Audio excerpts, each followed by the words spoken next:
Welcome, everyone, to an extraordinary podcast/live video streaming experience, presented by fentanylsolution.org in collaboration with the compassionate minds at the Fentanyl Solution Group. Get ready for engaging conversations, expert insights. Welcome to Fentanyl Solution, advocating for lives, inspiring change. Hello, everyone, and welcome. Thank you for listening to Fentanyl Solution, our syndicated podcast and live stream.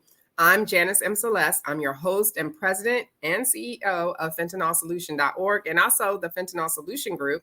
Fentanyl Solution is a national nonprofit organization. We're based in Orange County, California. I want you to tell all of your followers about the show. Share this link. After all, sharing is caring. The replay will be available after the broadcast. Know that our hashtag for the show is hashtag Fentanyl Solution. Now, today we have a very special guest. We are talking to Casey Postma from Premier Health Group.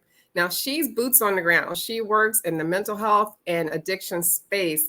Hi, Casey. How are you? I'm good. How are you? I am well. It's so glad to have. I'm happy to have you on the show. You are right there up front with people who are struggling with addiction. So I want you to tell our audience what you do at Premier Health. So I am the Quality Assurance Compliance Director for Premier Health Group. I oversee our substance abuse and mental health as far as our compliance goes for the state and joint commission. Okay. And you work directly with the advocates and people who are assisting to help others recover. So that's what we're going to be talking about today. And you see it all, right? I do. I see clients that come in are struggling with addiction, alcohol, fentanyl, you name it. Right. And because our mission is fentanyl, that's what we're going to be focusing on. But to clarify for our audience, there is a legitimate fentanyl that can be injected or used as a patch, and that's usually used for pain management in cancer patients and is prescribed by a doctor, and you get it from a pharmacy. Then there are those who are poisoned by fentanyl, and they think they're taking something else, like a real pharmaceutical, like a Percocet or Adderall, Xanax, or whatever, and they can overdose and die pretty much immediately, depending on their tolerance. When they take one of these pills, they think it has Percocet or Adderall in it, but it has mainly just fentanyl in it most times. And then you have the people whose drug of choice is fentanyl, and they have over time built a tolerance to it. And these are the people that you're working with mostly in the last category, correct? Correct. They come in and their drug of choice, like you said, is fentanyl. They built this huge tolerance to it. Some of them are on high milligrams of it. They'll as high as 100 milligrams at a time. And the detox is very hard and it's a very high struggle for them. A lot of them want to be on maintenance to become off of it. Right. Now, 100 milligrams. Okay. And just so people who are listening understand that for a typical person, 2 milligrams is potentially lethal when you have no tolerance built in. So you're talking about going from 2 to 100. A lot of these people are 100 because they have slowly built up a tolerance over all of these years for their addiction. And the withdrawal symptoms, I understand, from fentanyl is very difficult, isn't it? Can you talk about that a little bit? Yeah, body aches, a lot of body aches, the chills. You can really feel it in your skin ache, your skin crawls. It's a lot worse to me. It seems to be a lot worse than heroin. The way it just makes you feel like they seem a lot sicker than if they were detoxing from heroin. They seem to crave it more.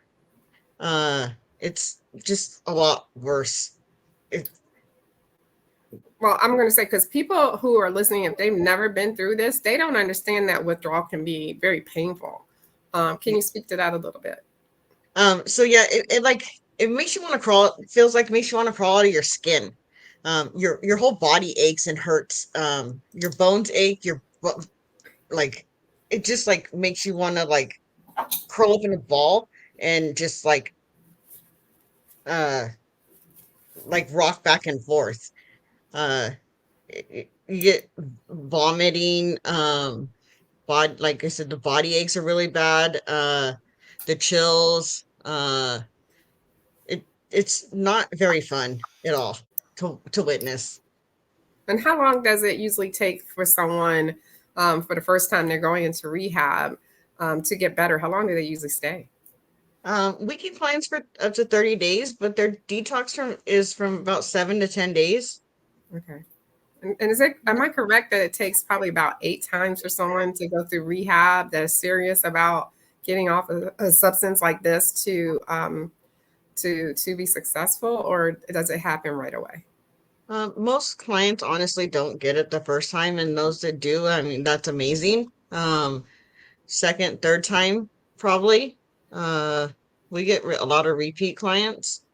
Uh, it's probably around the third time that we get that sticks. Okay. Hmm. Okay. Because there are The craving, people, go ahead. the cravings are high, really Mhm. high. Uh, So yeah. Okay. There are people who are listening that probably have family members that they know need to go into rehab. So it's good that you're telling us all of these details and that they know, because a lot of times we just assume they go in and they should be better, you know. And if it takes like on average 3 times, at least they know ahead of time what they're working with. So it's really important. Let me go to the next thing, because I'm wondering what are your staff members seeing at the rehab center with fentanyl? Because people are really risking their lives with this stuff. So we see a lot of contraband brought in pill form. It's brought in little capsules. They'll bring it in anything in capsule form, on uh foil packets, on in baggies, and in anything that they can. We've had it brought in inside of vapes. We've had it brought in everything. We just make sure that our staff wears gloves, even wear a mask during search to make sure that our staff stays safe. Wow. It's because it can be transferred, or like I know if you touch it, as I understand, you have to have like an open sore or some kind, or maybe touch your mouth or eye after you've touched it to get it into your system. Is that right? Or accidentally even inhale it is dangerous, right? We just don't want staff to be searching. So they wear gloves. We just don't Mhm. want them to transfer it to their mouth. Right. So I would prefer them wear a mask so that they don't accidentally touch their mouth while they're search and get it in their mouth if it's on something. Because it can be on their clothes, it could be just loose in their luggage, it could be loose anywhere, and then it be all over their gloves. And if they touch their face or their mouth, then they transfer it onto themselves. Right. And I Right. don't want them to get sick, have a relapse, or anything of that sort. Or God forbid they have some residue on their clothes or something. They go home, their kid gets it, touches it, or their dog touches it and get it in, licks it, or get it in their mouth somehow. You know, Correct. I know if it affects dogs too. For the people who are listening, we have naloxone, and actually naloxone can be used on your pet, and because they're close to the ground, that happens. I've heard of it happening. So I still encourage people to keep naloxone around them, even if it's just for your pet, because some people go crazy with their pets. They don't care about people for some reason, but they care about the animals. So I never get that, but I tell people all the time, I say, yeah, the dogs can overdose too. And they're like, they suck the air out the room. Um, I've heard of a dog overdosing from picking up a pill on the ground. see, if it's a Yeah. pill, the powder, it could be anything. I mean, I know my dog personally, I had experience where they sniffed something. I don't think it was fentanyl, but something where I had to rush her to the ER. And she was severely dehydrated. And within 10 minutes from the reaction she had a violent reaction from it. So I think if it was fentanyl, she would have passed, but it was something strong that she shouldn't have been smelling, and that was outside. So let's talk about addiction a little bit more, because I've heard stories of people just who you would never think would get addicted. but because of their circumstances, it led them to that place where they can't stop taking pills or drugs of choice. What stories have you heard about how people have become addicted that might resonate with our listeners? So I've seen everything from college students that have been playing college sports that have had injuries, that now are addicted to pain meds that have ruined their careers, um, to housewives that hurt their backs and have been ended up on pills that and then ended up with drinking alcohol, to it ended up in treatment. um High school kids experimenting once or twice with pills that end up in and out of treatment hundreds of times. It just never it's a never ending cycle. It is. The a client we've had a client that broke their arm as a teenager and ended up on pain meds, and he ended up with this 17 times. It just it's an endless cycle that is vicious. All it takes is that one time and you have that addictive gene in you, and it just doesn't stop. Right, right. Hmm. So you say, when you say gene, it's not, is it hereditary or is it both environmental and hereditary? I feel like it's both. Mm-hmm. I feel like if you like I feel like if you've been brought up around it can be both. I see. I see. Mhm. Okay. Uh, have you had experience working with someone or anyone that you know that has passed from fentanyl? Me personally, I don't, but I have close family friends that have Right. had lost people to it. Are you finding that more and more people you meet have been affected by this? Yes. Yeah, the numbers are Mhm. growing, correct? Yes. Hmm. So I know we see the statistics, but when you hear it from people everywhere you go, like for instance, I always say this, I can go to a regular business meeting, has nothing to do with fentanyl. Once I introduce myself and what I do, I'll have at least two people come up to me and say they lost someone. That's how um, much of a crisis we're in. And I don't think we're talking about it enough. You know, you hear about the drug bust, you hear about the cartel, but you don't hear about how many people are being affected and dying as much. And I think we need to do a better job, especially as journalists, telling those stories and making sure it stays out there in the news on a daily basis. That's really important. Now, we also have something that has come to the West Coast recently called xylazine. Are you familiar with that? We just found out about xylazine. Our testing supply company sent me an email about it. And so we just started testing our clients for it.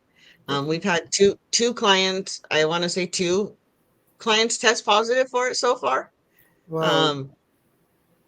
Um, so it is very new for us. So I'm not too sure how their detox went on it because they also tested positive for fentanyl. Uh, yeah, so it's a completely new thing. We just started testing. I think it was been like maybe 2 months now. Hmm. I'm curious. Did they know they were taking xylazine, or it was just because it's usually cut with the fentanyl a lot of times? They didn't say. Okay, okay. Yeah. Because what's going on is that the cartels are mixing xylazine with fentanyl because fentanyl has such a short half life. The xylazine extends it, but it's also called the zombie drug. And people who are listening may have heard it as trank, and that's because it's a Mhm. horse tranquilizer. And so the short name trank has derived from that.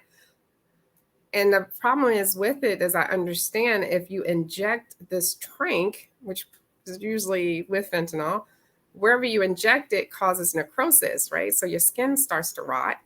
And so now you're really looking like a zombie, besides the kind of zombie state it puts you in. Is that correct? Is that what you know? Yeah, it eats eats your skin. Yeah. It's pretty gross. It's like a flesh eating virus type of thing, guys. So Yeah. if you Google xylazine or trank and you look at the images, Oh, it's just horrible. Is you would think who would want to do that, but the addiction is so strong. This is often what happens, and you know they'll still do it. So it's really sad to see, and I know it's an epidemic now on the East Coast with trank, and is definitely coming to the West Coast pretty quickly. You know, we're going to see the numbers start to jump, just like we did with fentanyl, and It's that's so sad. sad. Yeah, and So sad. it is, and we got to do something about it, and that's what our organization is working toward. But if you think taking a horse tranquilizer is extreme, there's also car fentanyl. I don't think we hear about that too often, and that's an elephant tranquilizer. um, Oh no. has that shown up at any of the rehabs? Not that I'm aware of. Okay. Okay. Because it probably would show up as fentanyl itself. But carfentanil is, I think, is 100 times stronger. Don't quote me on that. I'm gonna double check. But I'm pretty sure it's 100 times stronger than actual fentanyl. And they to use it on an elephant. That's a big deal. And it's very, very dangerous. So I hope we don't see that as much. But I don't think the only way we could test for it is as fentanyl. Okay. I just want to ask you, as far as people who may be listening that may need help with addiction, is there a number they can call, or how do they get in touch with a rehab center in their area?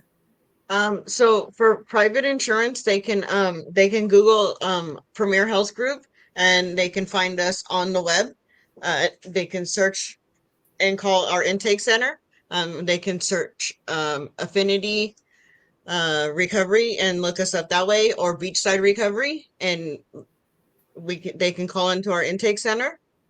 They can also email any of us. We all pop up if you search for us that way.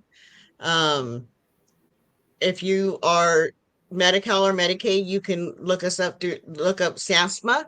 It is a government website that you can search for any Medi-Cal or Medicaid facilities that you are in need for. Okay. And people from all over the United States can come to these rehab centers, correct? Mm-hmm. Okay. Yes. Okay. Well, Casey, I want to thank you for being on the show. It's great having you here. It's Casey, been a pleasure. Thank you, Casey. Casey's one of our biggest supporters, and I want to publicly thank you for all you do, but especially for joining us today, because this information is vital. It's absolutely vital. All right. And I want to thank all of you for participating and listening to Fentanyl Solution.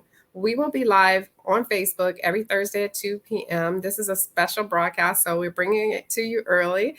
We will also have a broadcast today in about an hour and a half at 2 p.m. with Janet Nguyen, who is a state senator who is fighting fentanyl. So stay tuned. And I want to remind you that to follow us on Instagram, Twitter at Fentanyl SOL, Fentanyl Soul, and our website is fentanylsolution.org. Be sure to leave your comments on our Facebook page and rate our podcast. Until next time, remember, you are the solution. So take care.